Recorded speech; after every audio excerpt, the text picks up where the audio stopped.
शरद पवार के लिए ना उम्र की सीमा है ना रिश्तों का बंधन। अजित पवार की हुंकार, शरद पवार के घर में हाहाकार। शरद पवार की कुर्सी पॉलिटिक्स पर अजित पवार का तगड़ा प्रहार। यहाँ तो अपनों ने मारा है, गैरों में कहा दम था। राजनीति तब बदली जब चाचा को कुर्सी पर घमंड था। इन्हीं शब्दों ने आज महाराष्ट्र की राजनीति में भूचाल ला दिया है। फिर से भतीजे अजित पवार का खून खौल उठा है और जब मुंह खोला तो उनके तीखे बानों ने चाचा पवार के घर में हड़कंप मचा दिया है, क्योंकि अजित पवार ने चाचा शरद पवार को खुलेआम धो डाला है। डर्टी पॉलिटिक्स पर ऐसी चोट मारी कि पवार फैमिली में भूचाल आया। नमस्कार दोस्तों, मेरा नाम है सुनील और आप देख रहे हो सत्ता की बात। इस विवाद की सिर्फ वजह बनी कुर्सी, वह कुर्सी जिसे चाचा ने जकड़ लिया है। इस कुर्सी के पीछे शरद पवार की ना उम्र की सीमा है ना रिश्तों का बंधन। जब प्यार करे कुर्सी से तो देख रहे सिर्फ अपना मन मर्जी है, बस यही से खेल हो गया। अजित पवार ने शरद पवार की न सिर्फ उम्र पर वार किया बल्कि शरद पवार की डर्टी पॉलिटिक्स की पर्चे तक खोल डाले। अजित के एक्शन से पवार फैमिली में इस कदर हड़कंप मचा है। ऐसा क्या कह दिया है राजनीति के धुरंधर खिलाड़ी ने, चलिए बताते हैं हम। महाराष्ट्र के उप मुख्यमंत्री अजित पवार ने कहा, उम्र होने के बाद कुछ उम्र के बाद रुकना पड़ता है। यह वर्षों से चली आ रही परंपरा है, लेकिन कुछ लोग सुनने को तैयार नहीं है। आदमी 60 साल में रिटायर होते हैं, राज्य सरकार में 58 साल में रिटायर होते हैं, कुछ लोग 65 में रिटायर होते हैं, तो कुछ लोग 70 में रिटायर होते हैं, तो कुछ लोग 75 में रिटायर होते हैं, लेकिन 80-84 होने के बाद भी यह आदमी रिटायर नहीं होता। अरे क्या चल रहा है? यह शब्द जैसे ही अजित पवार के मुंह से निकले, मानो पूरा पवार खानदान अजित पवार के पीछे हाथ धोकर पड़ गया है।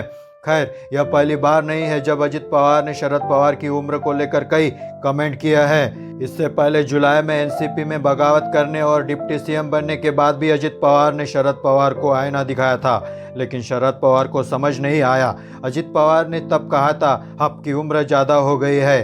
राज्य सरकार के कर्मचारी 58 साल में, केंद्र के 60 साल में, बीजेपी में 75 साल में रिटायर हो जाते हैं, लेकिन आप 83 साल के हैं। आप एल.के. आडवाणी, मुरली मनोहर जोशी का उदाहरण देख सकते हैं, जिन्होंने पार्टी में नई पीढ़ी को आगे बढ़ाने का मौका दिया है। अब आप आशीर्वाद दीजिए। लेकिन यह बात शरद पवार को कहाँ समझ आती है? शरद पवार की अभी उम्र 84 साल है।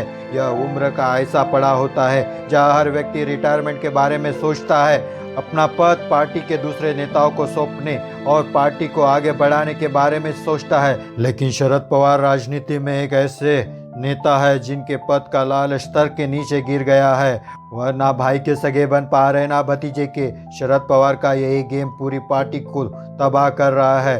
उनकी जीत, उनके अड़ियल रवैये ने एनसीपी को गड्ढे में गिरा दिया है। इसी कुर्सी के जंग ने अजित पवार ने शरद पवार को आईना दिखाया है। जैसे ही उनका बयान आया तो शरद पवार कुछ बोल नहीं पाए। सुप्रिया सुले पिता की कठपुतली बनकर मैदान में आई, वार किया, लेकिन पलटवार हुआ तो मुंह छुपाकर चली गई।